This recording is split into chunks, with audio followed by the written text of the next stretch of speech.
राजस्थान सरकार में मंत्री किरोड़ीलाल मीणा के इस्तीफे पर दिल्ली से जयपुर तक माथापच्ची जारी है। 35 दिन बीत जाने के बाद भी भजनलाल सरकार ने किरोड़ीलाल मीणा का इस्तीफा स्वीकार नहीं किया है, वो भी तब जब वो पिछले 1 महीने से ना तो सचिवालय जा रहे हैं और न ही विधानसभा। ऐसे में सवाल उठता है कि आखिर भजनलाल सरकार किरोड़ीलाल मीणा का इस्तीफा स्वीकार क्यों नहीं कर रही है।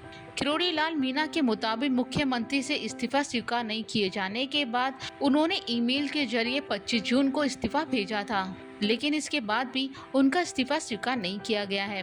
ऐसे में सवाल उठ रहे हैं कि आखिर उनका इस्तीफा स्वीकार क्यों नहीं किया जा रहा है। सियासी गलियारों में इसके 2 कारण बताए जा रहे हैं, जिसमें एक आधिकारिक है तो दूसरा अनाधिकारिक। किरोड़ीलाल मीणा के मुताबिक लोकसभा में उन्हें दौसा, टोंक समेत 7 सीटों पर चुनाव जिताने का जिम्मा था, लेकिन यहाँ के सिर्फ 3 सीटों पर ही भाजपा को जीत मिल पाई। किरोड़ीलाल के गढ़ दौसा में भाजपा पूरी तरह हार गई। इसकी जिम्मेदारी लेते हुए उन्होंने इस्तीफा दिया है। किरोड़ीलाल इस्तीफे का दूसरा एंगल भी है, जिसके मुताबिक विधानसभा चुनाव जीतने के बाद उनके समर्थकों को उम्मीद थी कि उन्हें डिप्टी सीएम का पद मिलेगा, लेकिन उन्हें सिर्फ कैबिनेट मंत्री का दर्जा दिया गया। विभाग भी कृषि जैसे दिया गया, जो राजस्थान में टॉप विभाग में शामिल नहीं है।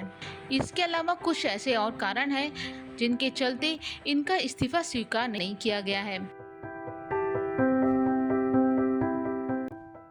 लोकसभा चुनाव के बाद विधानसभा की 5 सीटें खाली हुई हैं। यह कुछ महीनों बाद उपचुनाव कराए जाएंगे। जिन सीटों पर उपचुनाव प्रस्तावित है उसमें दौसा, झुंझुनू, चौरासी, खीमसर और देवली उनियारा शामिल हैं। इनमें से 2 सीटें दौसा और देवली उनियारा मीणा बाहुल्य है। किरोड़ीलाल मीणा का इन दोनों ही सीटों पर प्रभाव है।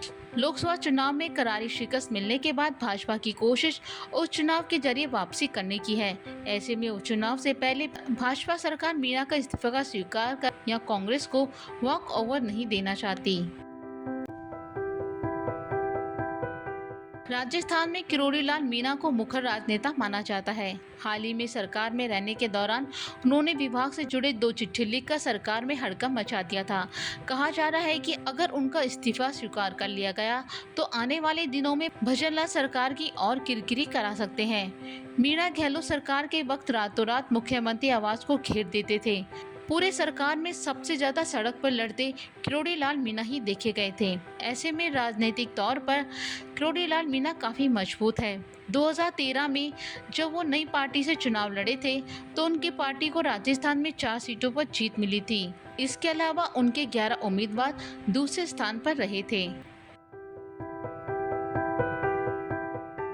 ये पहली बार नहीं है जब राजस्थान की भाजपा सरकार में कोई मजबूत चेहरा नहीं है।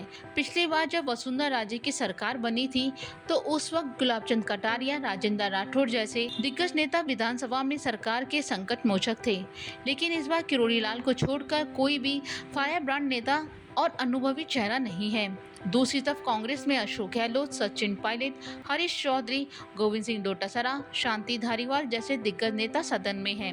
ऐसे में किरोड़ीलाल अगर सरकार से बाहर हो जाते हैं तो आने वाले वक्त में कई मुद्दों पर सरकार की मुश्किलें पड़ सकती हैं।